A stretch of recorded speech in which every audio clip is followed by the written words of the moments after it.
now children, we have already started our first chapter of class 10th, chemical reactions and equation. In today's class, we are going to learn that how we can balance the chemical reactions, what is the need to even balance the equations. Okay, by the end of today's class, we will be able to understand how to balance any equation. Okay, now first of all, if you remember in the last class, we talked about chemical reactions. What are chemical reactions? What is a chemical equations, and why do we need to write chemical reactions? Right? Today we will learn what is the need to balance those chemical equations.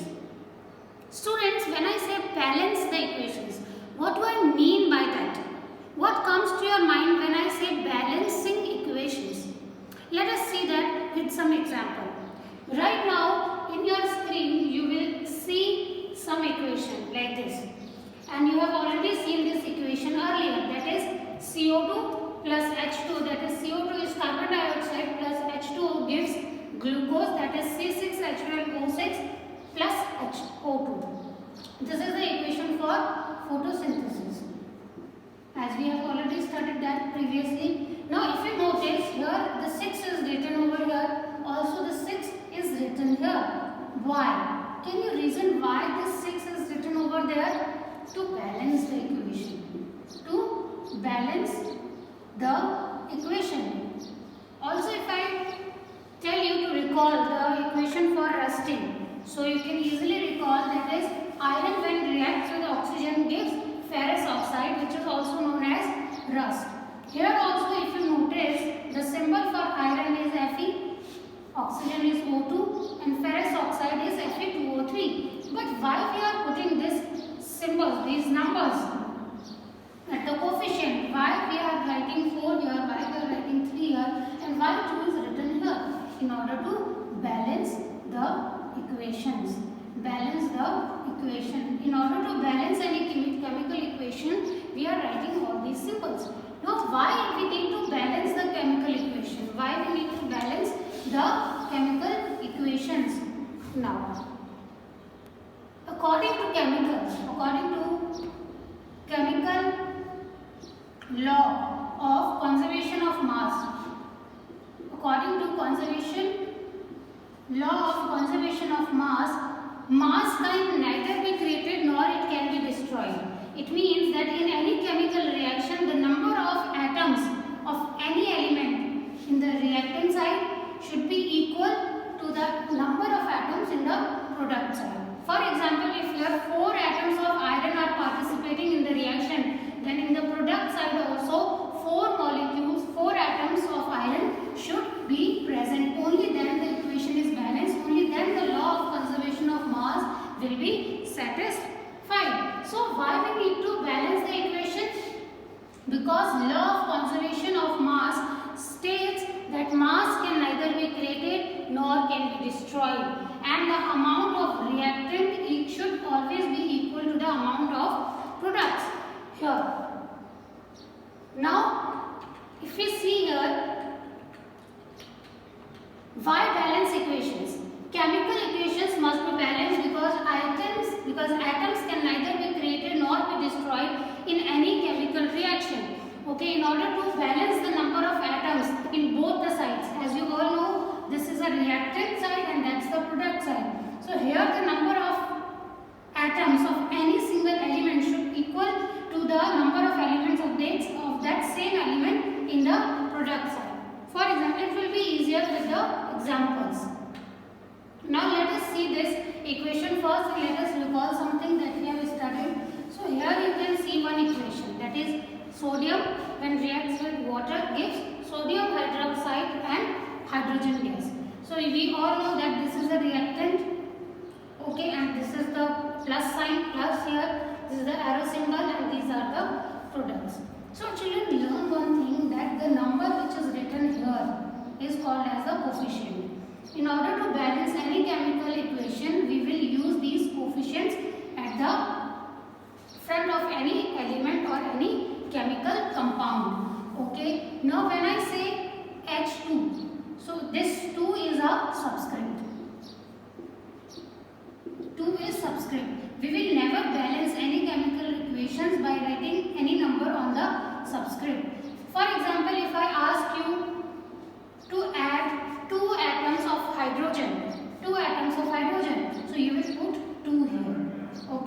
For example, if I ask you to give me 2 atoms of sodium, so you will write down 2 atoms of sodium. You will never use subscript numbers.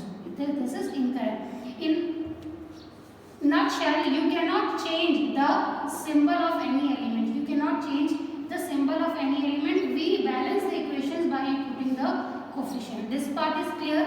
Okay. Now let us try to balance any chemical equation. Now this you can easily recall. I told you in last class also that there are some diatomic elements.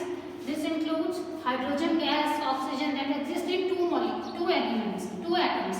That is H2O2, N2, Cl2, Br2, F2 and I2. These are some of the elements which exist as diatoms. So you will never write H in any symbol or O in any symbols. You will always write 2. And in order to balance this, you will always write any number in the coefficient, not in the subscript. Clear? Okay. Now let us try to balance one equation. Now here you can see I have written one reaction, that is magnesium when react with oxygen gives magnesium oxide. This same experiment that we did, remember? Yes. So here we burn the magnesium in the presence of oxygen. Basically children, when we heat something, okay, when we heat something we actually take oxygen from the air. So heat means reaction with oxygen. When you heat something, that we take oxygen from the atmosphere or the air. So this is the equation. Let's write the equation for this. Magnesium symbol is Mg, oxygen is O or O2. Yes, this will be O2, which will give magnesium oxide. What it will be? It will be MgO. Magnesium oxide formula is MgO. Now this equation is not balanced. Why? Because here you can see the oxygen molecules are 2 in number, but there are 2 atoms of oxygen, but there only 1 atom of oxygen is present. So in order to balance it, I will write it 2 here. But while doing so, I am also increasing the number of magnesium at the product side. So here magnesiums are 2 in number. So again I will balance by putting 2 in the reactant side. If we will be doing more examples, it will be clearer. Now here also, if you can see, this is the reaction between hydrogen gas and chlorine gas, which will give you hydrogen chloride HCl, which is a acid. So H2 and Cl2. These are the reactants. This is the product. So if you notice, this equation is not balanced. So in order to balance it, you have to make sure that the number of atoms in reactants is equal to number of atoms in the product. Here you can see hydrogen atoms are 2 in numbers, but there only 1 hydrogen is present. So in order to balance it, you will write down 2 here. You will not write 2 here, okay? Because when you write 2 here, you are changing the chemical formula for hydrochloric acid. So you will never put any number in the coefficient. In the subscript, you will put any number in the coefficient. So you are writing 2 here. But while I write 2 here, I am also changing the number of atoms in chlorine. So now the chlorine becomes 2. 2 atoms of chlorine. So here also the 2 atoms of chlorine are already present. So we can say that now the chemical equation is balanced. Okay. So children, before we proceed further, I think I will tell you some of the few rules. Some rules for balancing the equations. These I have taken only for examples. Let us see some rules, only then it will be easier for you to balance any equations. First of all, in any of the reaction, give priority to polyatomic ions.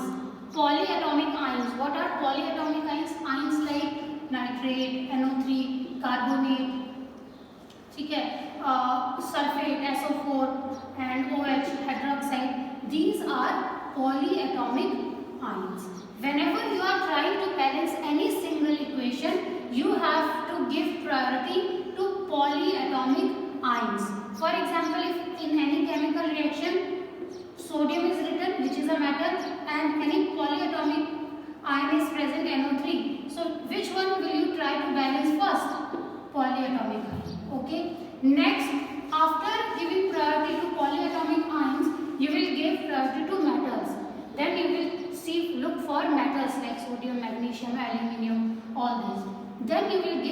32 non-metals. Okay, polyatomic first, metals, then non-metals. In non-metals also, hydrogen and oxygen will be considered at the last. If for example, if so many non-metals are present, you will consider chlorine first, okay, and then hydrogen and oxygen. Okay, so hydrogen and oxygen will be considered only at the last. The reason for that is because there are many hydrogen and oxygen present, so we consider them at last. Okay. Now, no fraction should exist in final equation. For example, if this is the final equation, you cannot write any fractions like this. No. Okay, so no fraction should be present in the final equation. We cannot change the formula. We cannot change the formula. For example, if H2 plus Cl2 is given, we cannot write down H2Cl2. No, this will be considered as altering the chemical formula. You cannot put any numbers in the subscript. You have to do it in the coefficient. Next thing. Now, next rule is never change the subscripts in the equation. Balancing is done by adding coefficients. That I made it clear already. You have to never put any subscript in any of the reaction. You have to balance by putting coefficients. For example, this is H. Where is subscript? Here. Where is coefficient? Here. Okay, I hope this is clear now. Clear, children? So these are few of the rules for balancing the equations. Now if we talk about the steps of balancing any chemical equation, you have to first check whether all the symbols are correct or not, and then you have to follow these rules for balancing any equation. Clear?